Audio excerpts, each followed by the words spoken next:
I'm now going to call the meeting to order of the Ceiba Charter School Board of Directors. And I'm going to record our attendance. Who do we have online? I can't see that. Okay, so we have Larry Valabi. Lobby. We have Mary Navas. Yes. Here. Hi, Mary. Hi, how you doing, Michael? Good. Hi, Larry. Hey, Michael. And Dr. Roberto Portillo is here. And, Javier, is Javier here? He is not. Okay. I'm here. 1, 2, 3, 4. So we do have a quorum. We also have Gershon Torres. Gee. I even looked right at you. You did. Gershon Torres. Okay, so for the record, in attendance, the following board members are present. Mary Navas, Gershon Torres, Larry Valabi, Dr. Roberto Portillo, and Michael Jones. And staff, we have Josh Riff, and we have some guests. Rosie Infante. I'm also staff. I'll be taking them. Okay, Rosie, good to see you. And we have some other guests. Crystal Soto, the parent, and Emiliano Velasquez, the student. Thank you. Ready. Let's go to the opening items. Is there a motion to approve the agenda? Motion approved. We have a motion from Alberto. Gershon seconds. All those in favor say aye. Aye. Hi. Opposed? Hearing none, the approval of the agenda is unanimous. Okay. Now we get to public comments. This is an opportunity for someone to talk about any subject that is not on tonight's agenda.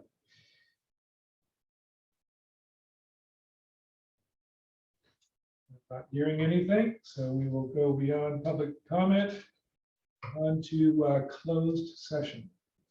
Okay, so for closed session, Rosie, you're going to stay on this Zoom. We're going to go over to my office for closed session, and I'll open up the Zoom over there for the closed session. Okay. We are back, and we have a report out from closed session. And the other board members are online and able to see what's going on. They are. Right. All right. So the first is the oral report of executive compensation offer. We talked about the compensation for the head of school at Ceiba, and we've come up with a proposal that we will be presenting as an action item later in the agenda. Okay. And in addition to that, we have decisions regarding the discipline, 5 discipline cases. So I will go through those. In the case of 03/23/2023, the board revoked the suspended enforcement of the stipulated expulsion order regarding confidential student discipline matter order number 03/23/2023. The student is expelled from Ceiba until June 9th, 2023. The board voted 4-1 with 4 voting aye and 1 voting nay. That's the first case.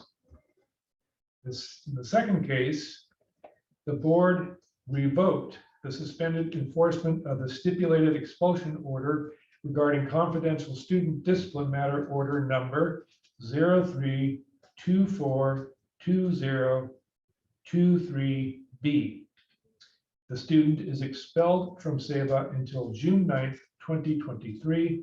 The board voted, in this case unanimously, voted 5 to expel, 0 voting aye. Oh, I'm sorry, voted 5 to 0 with 5 voting aye and 0 voting nay. That was the second case. In the third case, the board approved the suspended enforcement of the stipulated expulsion order regarding confidential student discipline matter order number 03242024A. The board voted unanimously in that regard, 5 to 0. 5 voting aye and 0 voting nay. That was case number 3. In case number 4, the board approved the suspended enforcement of the stipulated expulsion order regarding confidential student discipline matter order number 03092023. The board voted unanimously, and the vote was 5 voting aye and 0 voting nay.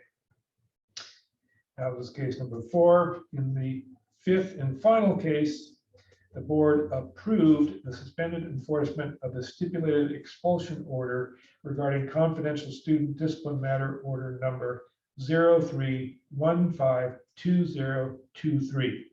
The board voted unanimously with 5 voting aye and 0 voting nay. That concludes the decisions regarding those 5 discipline cases.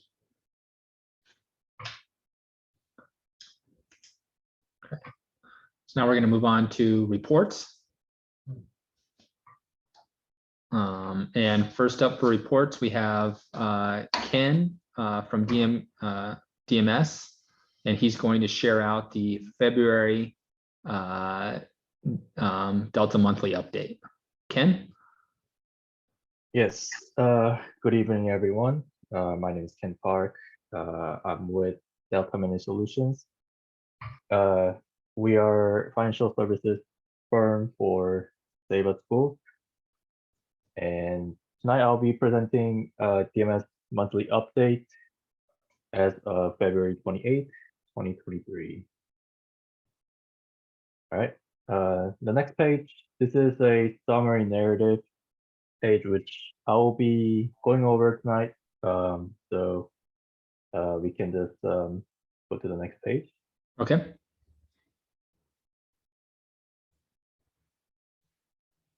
So this is budget versus actual summary page, which shows like an overall picture of our actuals as of February compared to our most recent approved budget, which is second interim.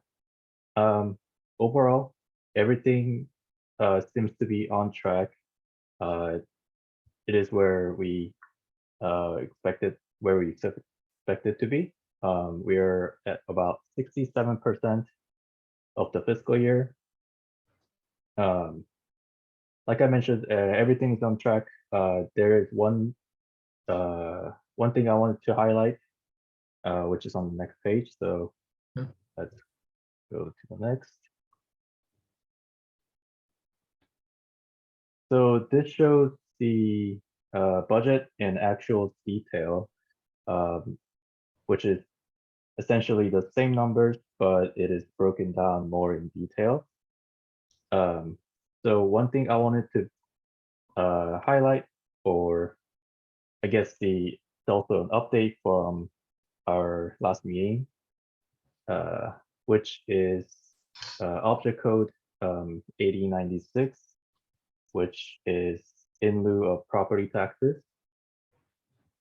So as of January, we did not receive any in lieu revenues, so it was at 0. But after following up with our authorizer, PVUSC, we finally received in lieu taxes revenue as of up to February, which is about $1.1 million. That bumped up a lot of our revenues and its percentage. So that's one thing I wanted to point out. And rest of the items, everything is on track, like I mentioned, along with the second interim. So there's really nothing I wanted to bring up to your attention at this point.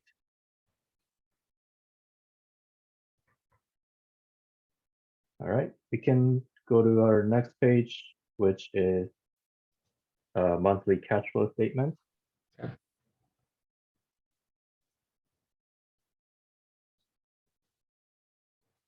So Right. monthly cash flow statement represents our cash balances on a monthly basis. The most important line we want to focus on is ending cash balance, as well as days cash on hand, which is on the bottom two rows there.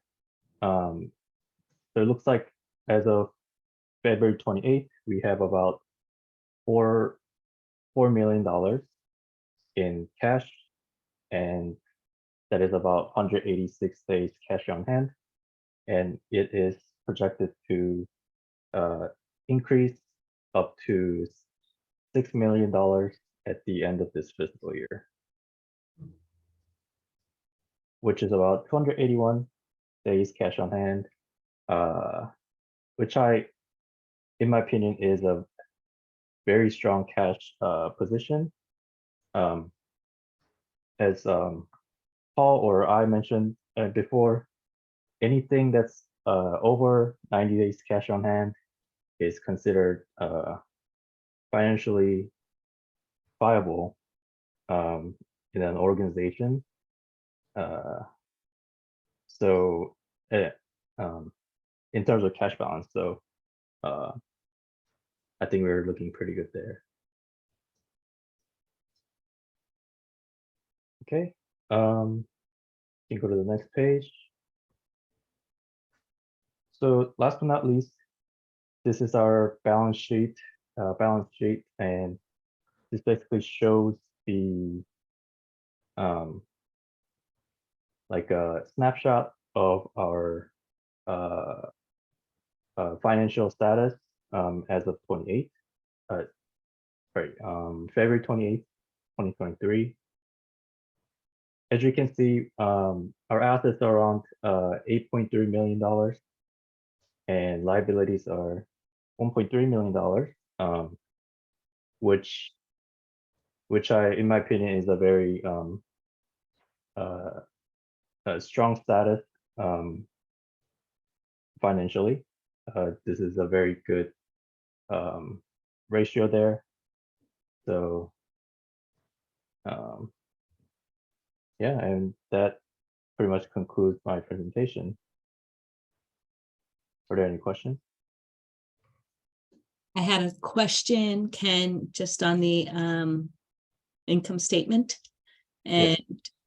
And I meant to ask it, but I was on mute. So, and you had already moved on. So prior year restricted revenue. So why is it a negative 68,379? That is, I believe that is because there were some prior adjustments. There were like some of them were part of like an audit adjustment from last year. Okay.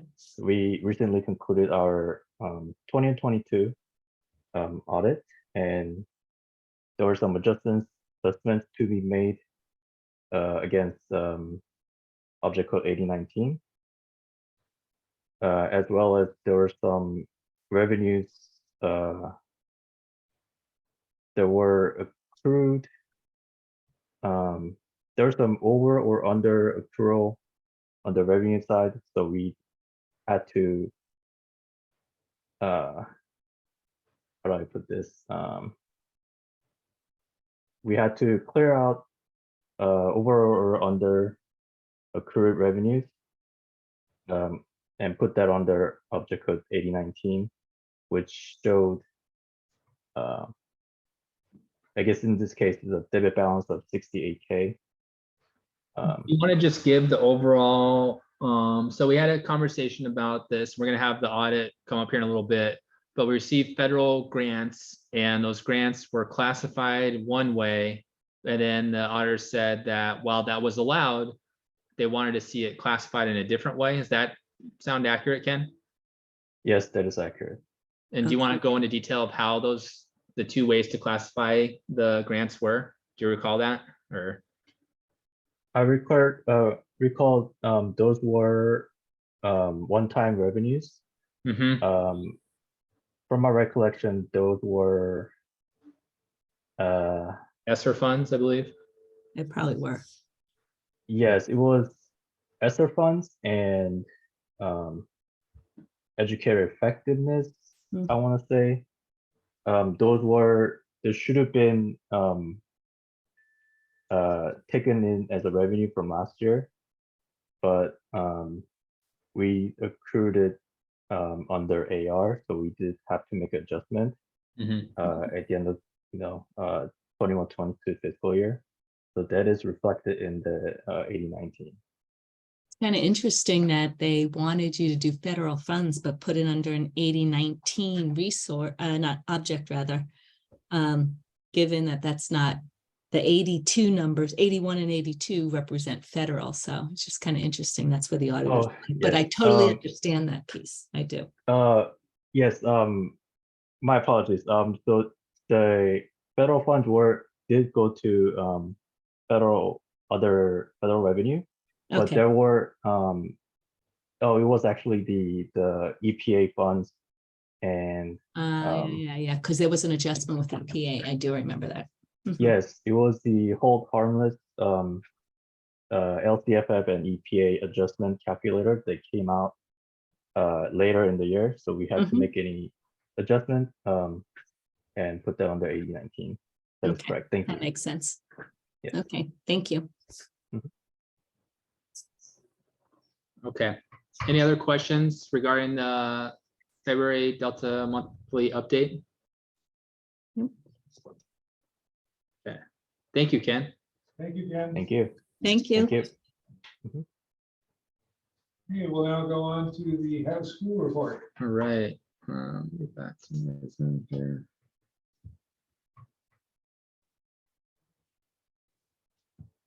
Real quickly, I'm gonna check out of the meeting. It's 4:30 in the morning and I'm really fading. And I have to take Adrian to the airport in the morning. So this is the last time I'll have to do this. We'll be in California for the next several months. So I'm sorry to bail on you, but no, I'm not. You were yawning. I saw I you yawning, know. Larry, so I totally get it. All right, guys. Take We'll see care. you all. See you You next take month. care. Thank you, Larry. We still have enough votes with 4 members. Yeah, you do. Thank you. Safe travels. Okay, so next up, I'm going to do my head of school report. So first up, we had a group of high school students who went to Europe during spring intersession. They visited London, Paris, and Rome. Here's a group picture of all of them at the airport. And so they had a great time. It was a 10-day trip. Oh, got one ahead. Oh, shoot. And had lots of great experiences and did all the sites there. So that was during spring intersession. And it was amazing how much they saw in such a short amount of time. So So they went for about a week or 2 weeks, Josh? yeah, about a week and a half. I think it was 10 days total. Yeah. That's great. That Yeah. is great. So really unique. I think it was the first time out of the country for nearly every student. So That's fabulous. came back. How did that get paid for? Students financed that themselves.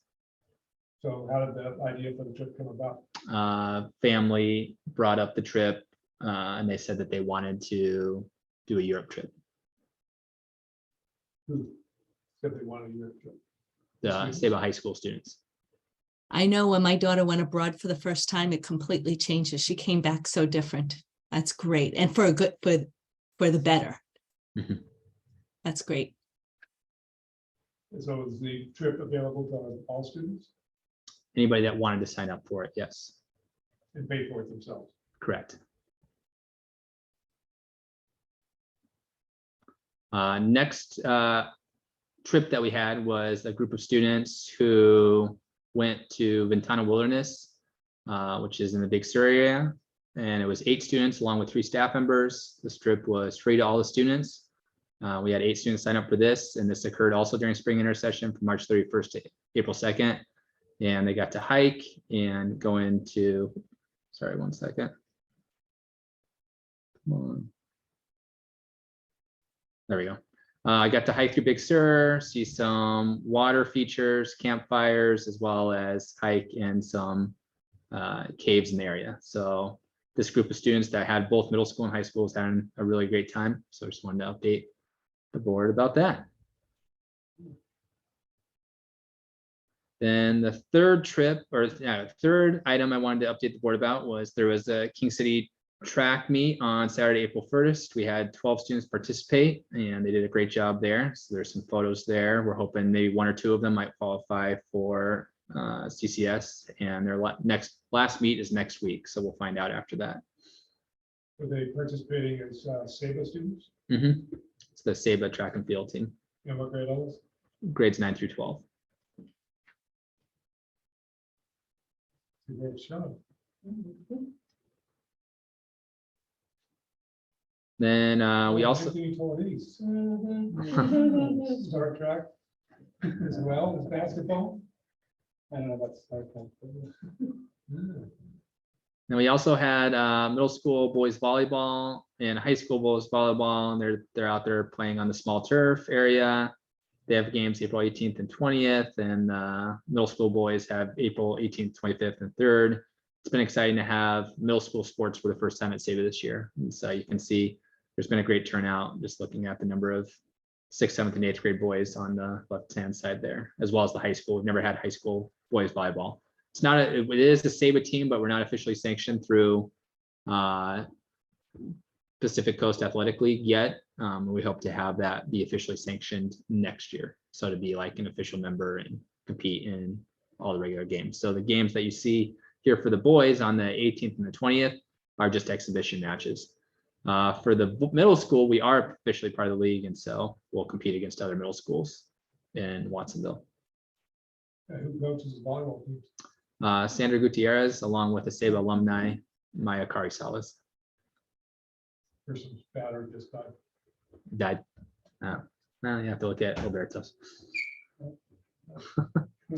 The chair gets the king. Okay, next one. So I mentioned during closed session briefly, and I want to go into detail here. SABA was selected for ATSI, which stands for Additional Targeted Support and Improvement. A little bit of context about this. It's a federal legislation, Every Student Succeeds Act, that passed in 2015, requires schools to requires state educational agencies to determine whether a school needs to be under comprehensive support improvement, targeted support improvement, or additional targeted support improvement. And with the goal being that we have an equitable school system throughout the nation. So in California, there's 9,000 public schools. 6,000 of them were qualified for ATSI this previous school year. So 68% of schools. And for a whole host of reasons, every school is unique.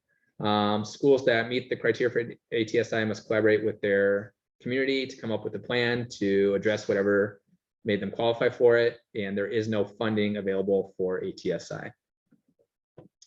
So I wanted to go in. So we had 2 student groups that qualified for ATSI. It's homeless students and students with disabilities.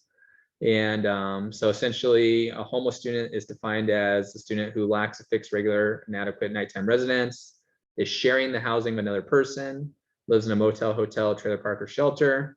Primary nighttime residence is that of a public or private place, not designated for ordinary use.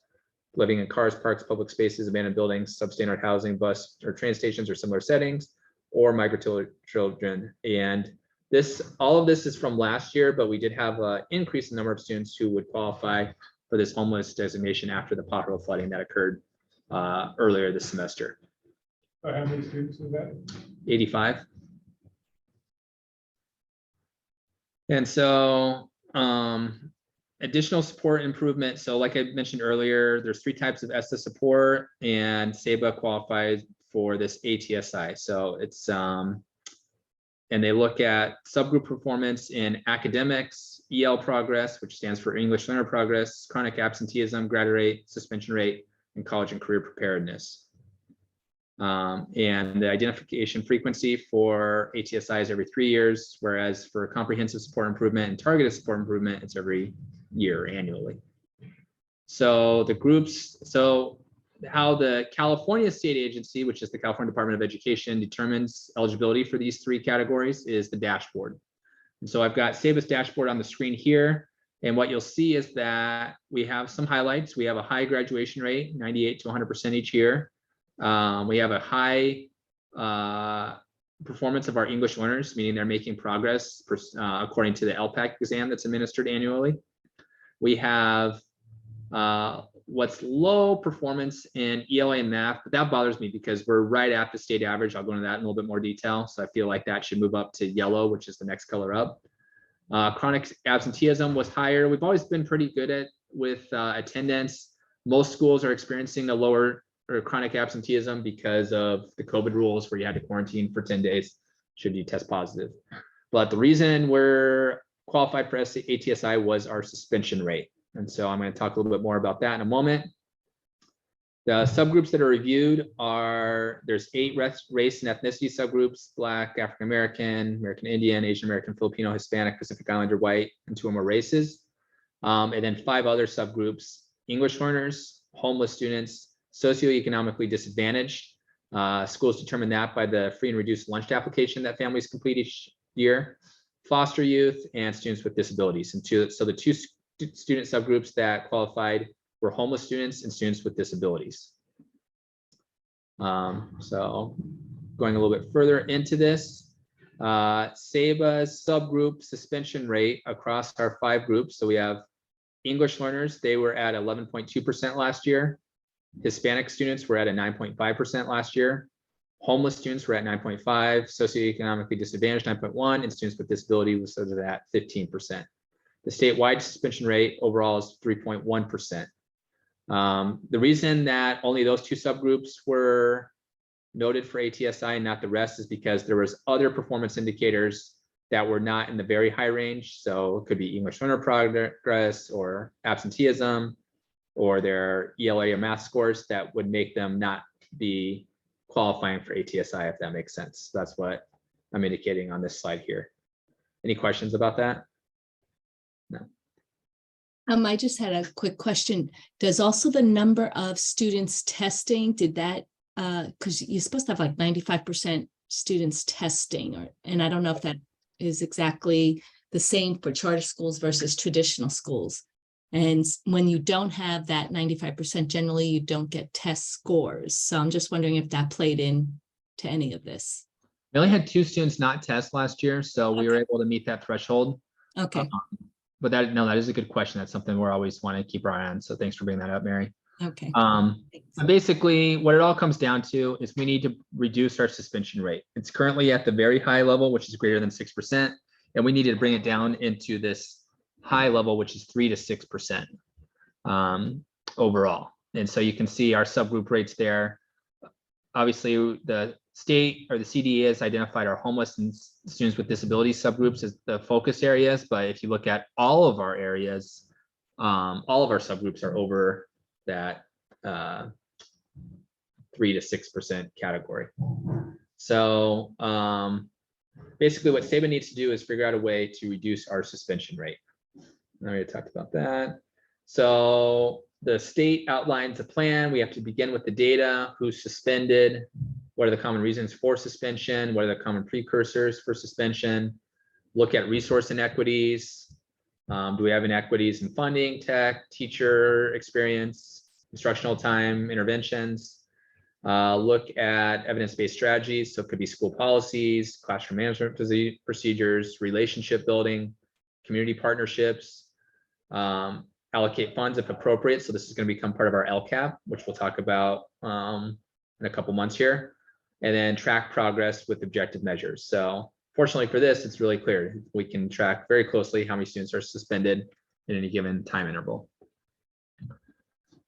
So the next steps here are to meet with staff. So on Friday, we had a staff professional development, and I showed these slides or some of these slides to them. And some of the staff came up with ideas that range from additional classroom management support, increasing student engagement through more hands-on activities, more meaningful reflections held after school instead of at lunch, greater fidelity with discipline procedures, consistency with classroom management procedures, and quarterly tracking of suspensions. One big takeaway, I think, for the group was, what can we do to prevent these suspendable actions from taking place? Because it was brought up like, well, what if you just stop suspending students to engage in this behavior? And we can explore, that would be a policy change. We could explore that at future meetings. But I think for the Save a School culture to continue to thrive, we really want to get at the heart of it, which is preventing suspendable acts from even taking place. We don't want to have drugs at school. We don't want to have fights at school. We don't want to have all the typical suspendable actions. And so one big takeaway was we have a good tracking system. There's lots of data in what's called Educators Handbook, which tracks all of our disciplinary referrals. But what can we do to catch students earlier when they're doing more minor level behaviors, so that this behavior doesn't escalate to the point where they're, say, bringing drugs to school or fighting or whatever else might be happening. So this is going to be a goal for us for next year. It's going to be included in our LCAP, and we'll write this out as part of our ATSI plan after we've met with the school site council. Our next school site council meeting is on April 19th. That's going to be with parents and staff members. And then on the board meeting in June, I'll bring forward our ATSI plan as part of our LCAP for the following school year, for the 23-24 school year. Any questions? Question I have is thinking about the 5 discipline cases that we reviewed tonight. All of those took place outside of the classroom, involved student-to-student interactions, took place in either outside the school or in a bathroom. But I was wondering, one of the things that was shared was that one of the students that we were considering had, I think, 51 office referrals or something. Okay. And I'm wondering what the connection is between behavior in the classroom and these incidents that take place outside the classroom. Is there more we could do in terms of creating a more supportive, positive classroom climate that think about a homeroom situation where the school takes more responsibility, or people in, say, a homeroom take more responsibility for each other, and how to sort of distribute that responsibility so that people feel supported and connected in their classrooms, so that perhaps they would be less inclined to engage in inappropriate negative behavior outside the classroom. Yeah, absolutely. We used a social emotional curriculum called Character Strong in homerooms, and that's done every Monday. We did have homeroom every day in the past, and we moved it to once a week. So that homeroom culture, while we do have a strong curriculum available for the teachers, we talked about that at PD on Friday, it's happening less often than it did in previous years, just once a week. Remind me why we went to one homeroom a week. It was discussed that too often homeroom just became unproductive use of time. Right.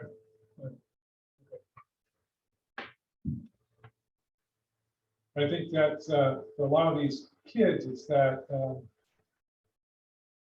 dynamic of establishing interpersonal relationships that I think are probably the crux of whether students are going to find themselves successful at school or not. But something like that. Okay. So with that, this concludes my head of school presentation. Thank you, Mr. Rip. You. Now head on to the consent agenda. Does anybody have any comments or want to discuss any of the items that are on the consent agenda, pull them out for conversation or discussion? I just have a quick question on the February warrants. Was a $25,000 payment, Parent Institute for Quality Education? Just curious what that is. Yeah, so that is what we call PK. And provide 2 parent weekly workshops via Zoom. And we had about 50 some odd parents in the fall and another 50 in the spring. Oh, that's great.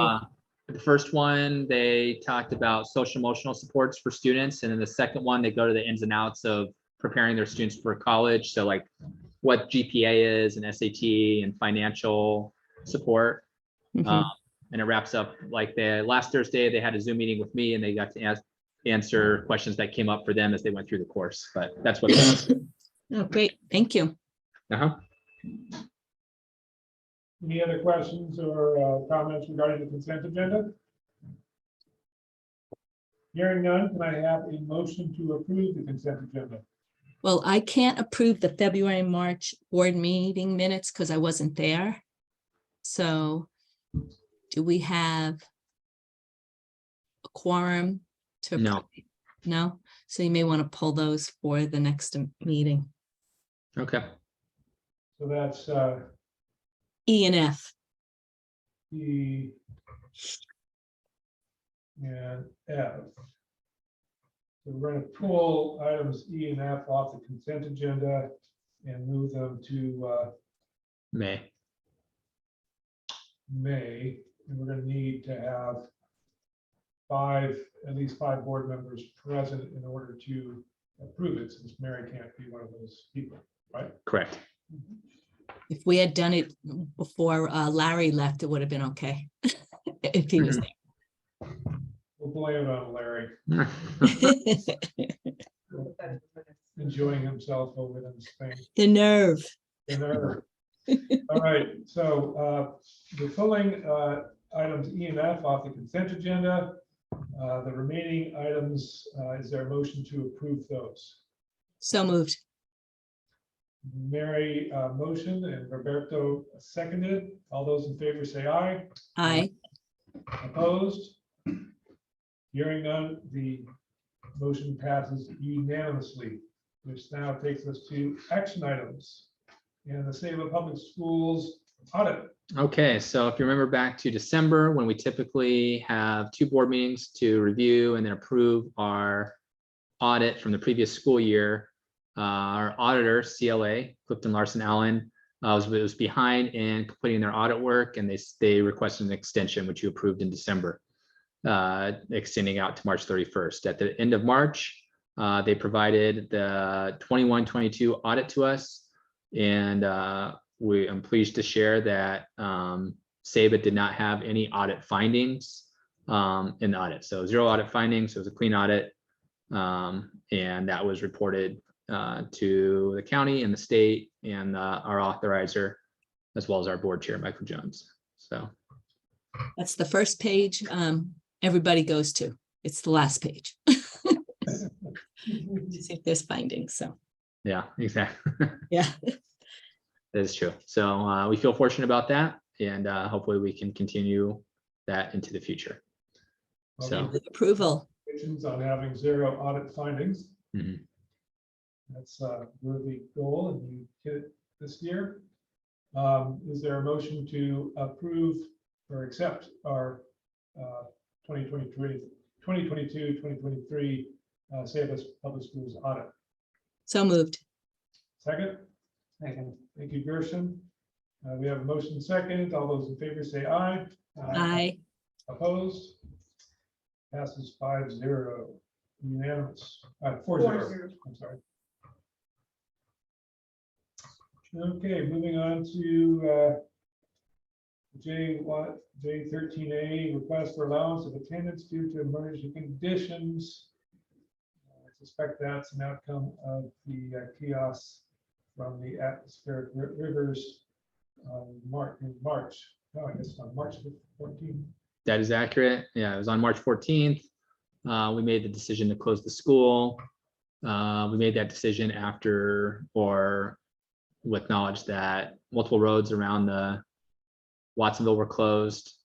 PBSU had closed, as well as school districts in Monterey, Hollister, and Santa Cruz. So we had 1 day out. Students were expected to complete 4 assignments from home during that day via Schoology. And so we didn't get attendance for that day, obviously, because we need to have the students here. And so what I would like the board to support me with is to approve this J13A attendance waiver, which will allow us to recoup ADA for that lost attendance day. Is there a motion to approve this waiver request? Motion So approved. moved. Roberto motions, Mary seconded. All those in favor say aye. Aye. Opposed? Motion passes 4-0, unanimous. Mr. Rip. On to item C. So for this one, this was discussed in closed session. Now we're going to announce what the outcome was, but I'm asking the SABA Board of Directors to authorize me, Josh Rip, as the head of school, to finalize negotiations and enter into a loan agreement with Santa Cruz County Bank for the purchase of the property at 215 Locust Street, Watsonville. The loan agreement would be secured by a deed of trust to be recorded against the property. I have a question. Yes, So, C, that was closed session, so you moved immediately over to D? C, no, this is a report. So this is an action right now. This was discussed at closed session, and now they're taking action on what was discussed. In Right, closed but session. C was, what I'm asking is about C. Say So what- and that's what I'm on right now. Authorization. No, you're in D.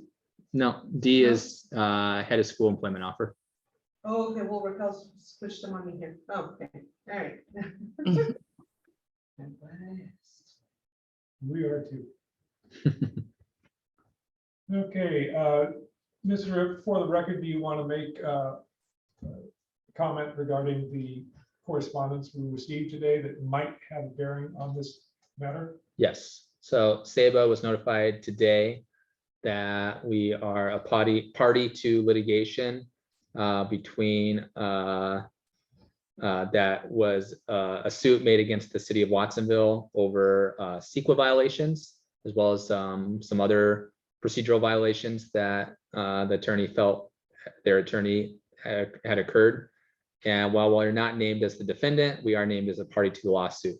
And the reason that's important to this item is that pending lawsuit could impact the potential ability for SABA to secure a loan for the purchase of the building. And that had to do with the process we went through, the successful process we went through to obtain a change in the zoning in which our school is located. That is correct.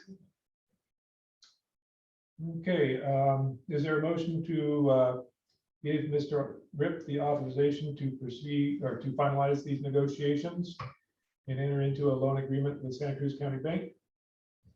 Motion. Gershon motions. Is there a second? Second.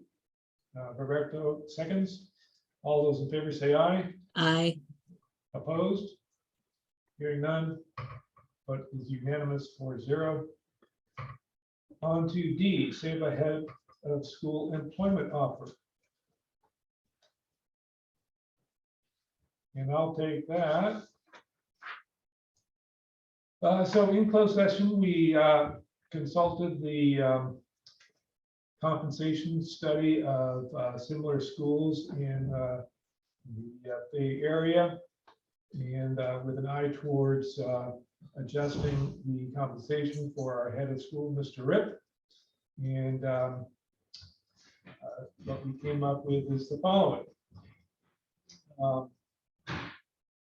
This is regarding the approval of the head of school employment agreement.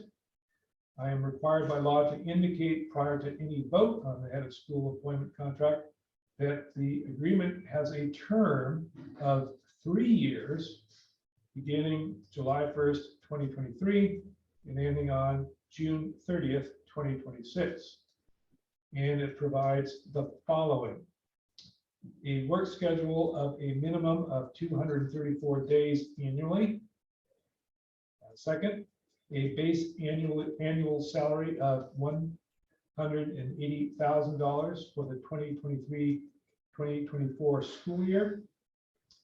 A paid time off in the amount of 1.67 days per month or 20 days annually. $7,776 towards annual health benefit premium. $44,380 employer contributions for the state teachers retirement program, and a $1,300 amount towards Mr. Rip's AXA membership. I would also note that the annual salary is in keeping with the compensation comparability study that the board reviewed in closed session.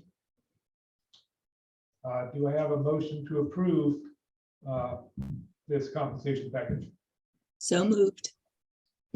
Dr. Roberto, motion, Mary seconded.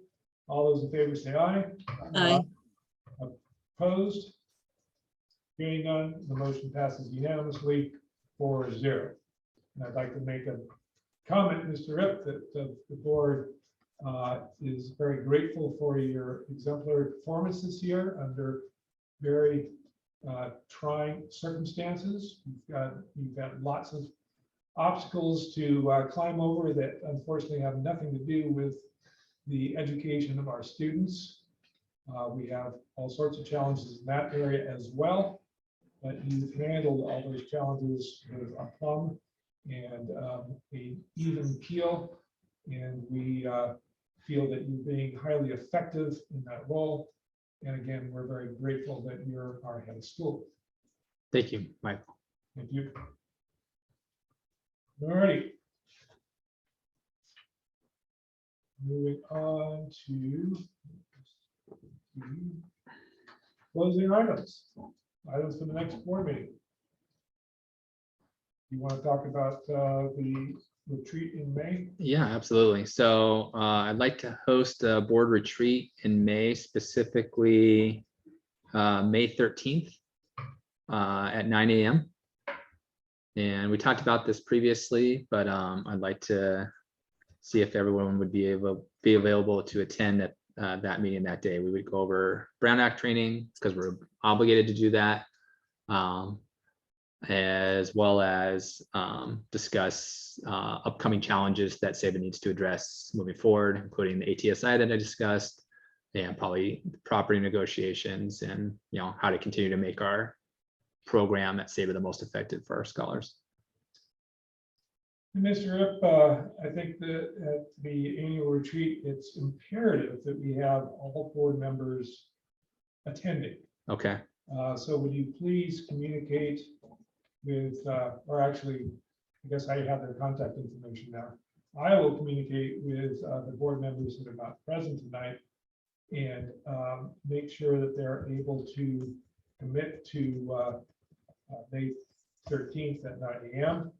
If there are any other board members that I think, even though we reviewed this date in the past and it seemed to fit on everybody's calendar, but if it for some reason doesn't, let's get that information in now so that we can be sure that we're going to have a full contingent on May 13th, or if that's not possible, find another date when we can. So how long will the retreat be? From 9 to, I'm anticipating 9 to 12. okay, I can make it, so. That's good. It's on my calendar. I just put it on. Okay. All righty. And I will call up the. We can tell Larry I will have coffee and donuts and pastries. Okay, a lot of coffee. He shared that he wanted that last time. That's why I made that. And thank you for being with us tonight and sharing your expertise regarding our budget. All right. And I think that brings us to a motion to adjourn the meeting. So moved. Thank you, Mary, second. Second. Gershon seconds. All those in favor say aye. Aye. Opposed? Crickets. Thank you all for being here tonight. Crickets is what we Thank hear, you. you know? Thank you.